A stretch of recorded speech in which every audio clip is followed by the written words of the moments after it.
Hi everyone, welcome back to Storytime Recaps. In this video, I'm going to recap one of the film from 2009, Jennifer's Body. Without any further, let's get started. The movie begins with a girl named Needy, who is a prisoner. She gets into conflict with a guard after striking him without warning, and she is placed in solitary confinement. Needy then starts telling us how she got to be in this situation, taking us back to when she was a high school senior. Needy, an awkward and nerdy high school student, is close friends with Jennifer, a stunning and well-liked student. Nothing less. Since they were young, Needy and Jennifer have been best friends. Despite this, many others, including Needy boyfriend Chip, wonder why the two still hang together, because they don't seem to have anything in common. They live in a small town called Devil's Kettle, which gets its name from an eerie waterfall with a swirly hole that no one knows leads anywhere. Scientists have visited the town to conduct investigations, but they haven't found anything as of yet. One day, Needy is approached by Jennifer, who requests that her go to the live show of a small band named Low Shoulder. Jennifer also expresses her want to approach the main singer tonight, because she thinks he's attractive. Needy decides to accompany Jennifer to the band's performance, instead of spending the evening with her boyfriend Chip since she doesn't want her best friend to go alone. Later that night, Chip accompanies Needy as she waits for Jennifer to pick her up to go watch the band. Needy can tell when Jennifer gets to her house like they have a connection. Chip, who witnesses this, finds it very odd. He then goes downstairs and watches Jennifer and Needy interact. It is obvious from his reaction that he dislikes Jennifer because of how crass she treats Needy. Stop kidnapping my... Shortly after arriving at the pub where the band Low Shoulders is scheduled to perform, Jennifer and Needy pass by Craig, their classmate, who, like everyone else in town, adores Jennifer. They also encounter Ahmed, an Indian exchange student who attends their school. Next, Officer Roman, who occasionally has casual sexual relations with Jennifer, approaches them and makes advances, but Jennifer rejects him in favor of Low Shoulders' lead singer, who she approaches with Needy by her side. The main singer Nikolai is then approached by Jennifer, who timidly introduces herself and offers to buy him a drink as she approaches the bar. They have this. Needy hears Nikolai discussing with his band in an eerie way how Jennifer must be a virgin after learning Nikolai could be a predator. Needy approaches him and orders him to stop interacting with Jennifer. Needy then tries to warn Jennifer about Nikolai, but Jennifer dismisses him and says, "It's okay, you're not a virgin." The two then stop talking as the band starts playing, and for some reason, in the middle of their performance, the building catches fire. Strangely enough, the band doesn't appear to care about this, even as frantic individuals attempt to flee the building, risking being burned or trampled to death in the process. Needy helps a scared Jennifer escape the building through a bathroom window and attempts to quickly calm her down, following Nikolai's sudden approach and forcing Jennifer to down some whiskey.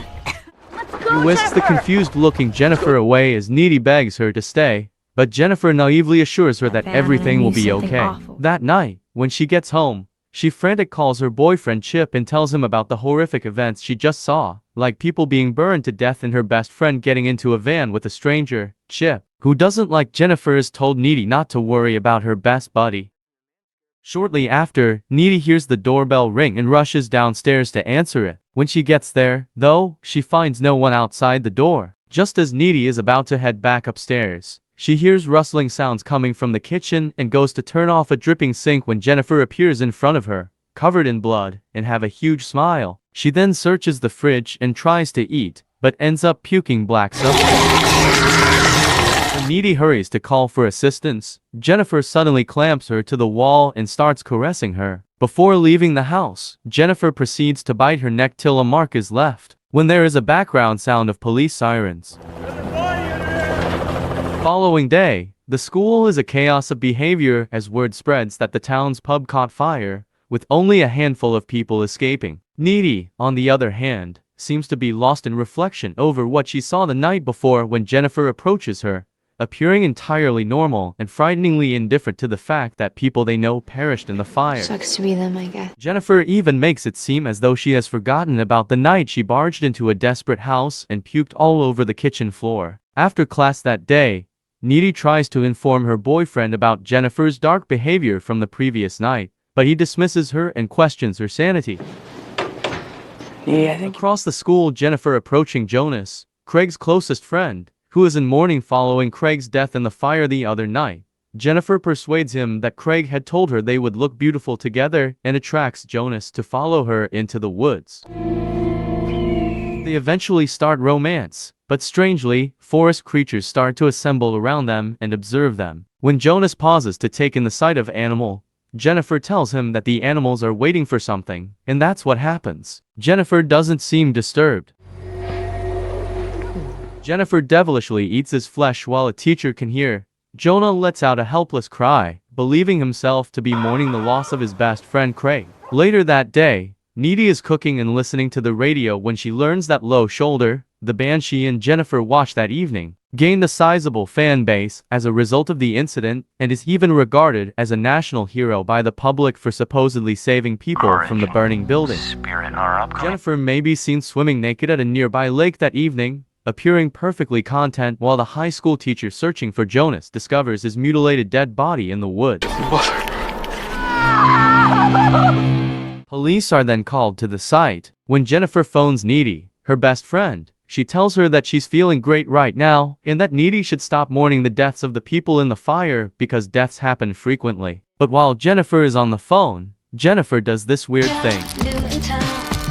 Needy eventually hangs up the phone because her boyfriend is calling. He informs her that her neighbor, Jonas, has passed away. She rushes to see him and offers comfort, and Chip goes on to explain that Jonah's body was discovered in the woods, completely ripped apart. The town is in mourning for the many lives lost in such a short period of time, with the exception of Jennifer, who appears to be thriving more than ever. The town's residents attempt to move on with their lives despite the fact that the news of the recent incidents in the town makes national news, and the band Low Shoulder seems to be gaining more and more recognition and fame. Devil's Kettle.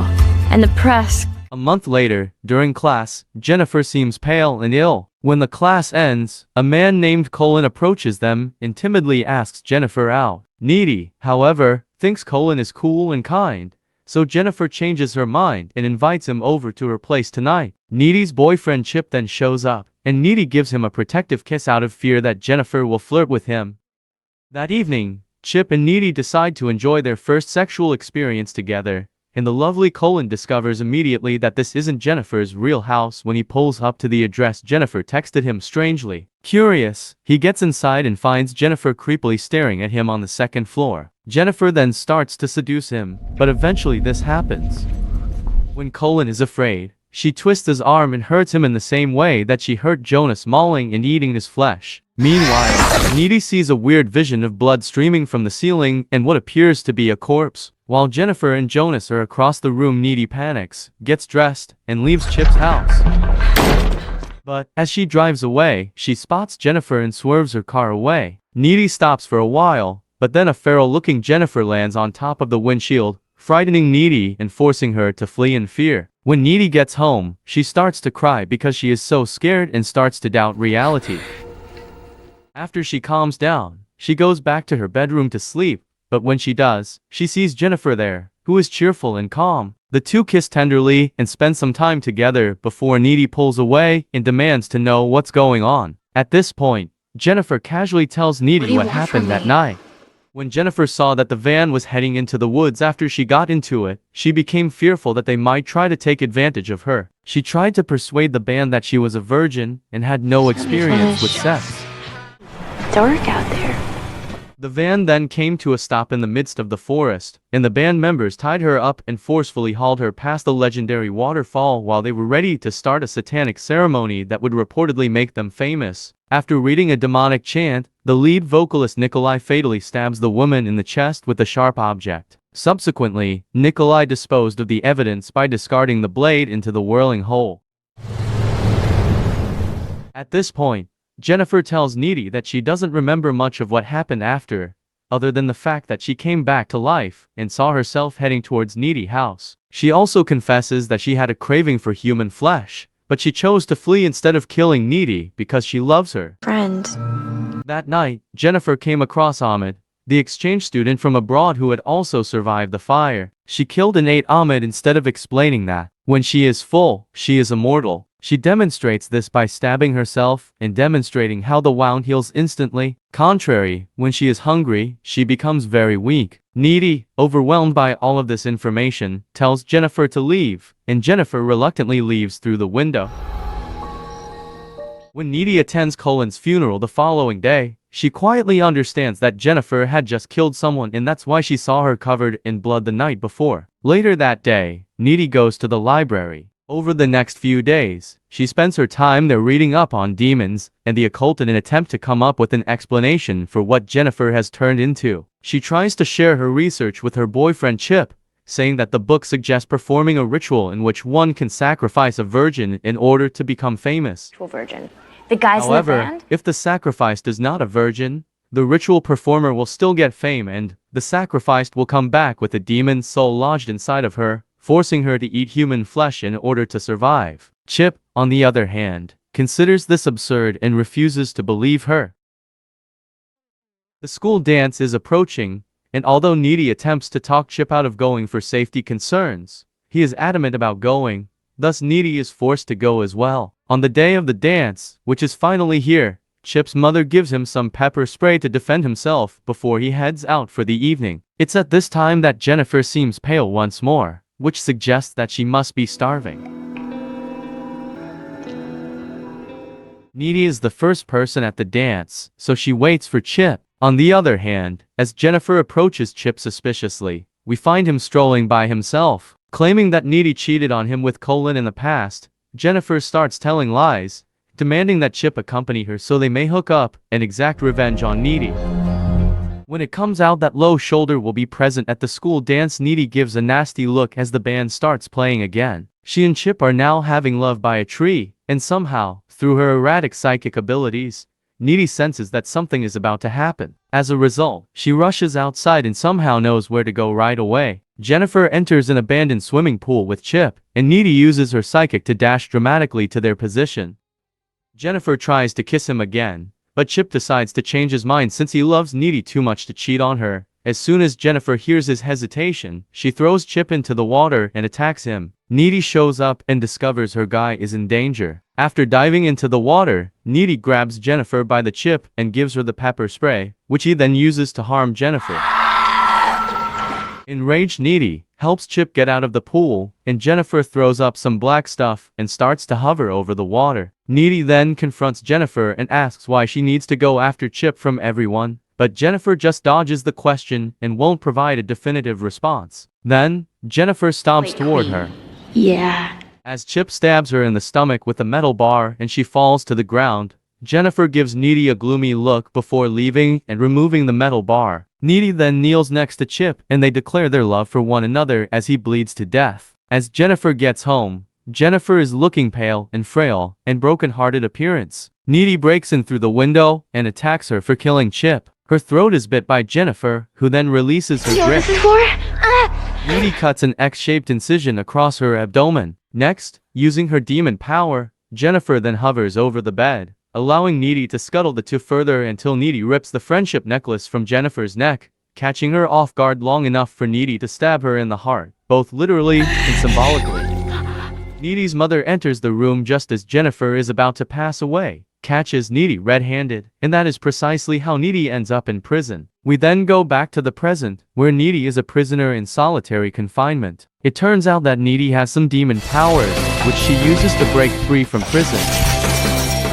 At this point, she happens to walk upon the knife that lead singer Nikolai used to murder Jennifer. She picks it up out of necessity and rides along with the stranger to the next Low Shoulders show. After a huge concert, we find out that the whole band was killed that evening, showing that the murderer was desperate. The movie ends with a security camera showing Needy leaving a hotel room.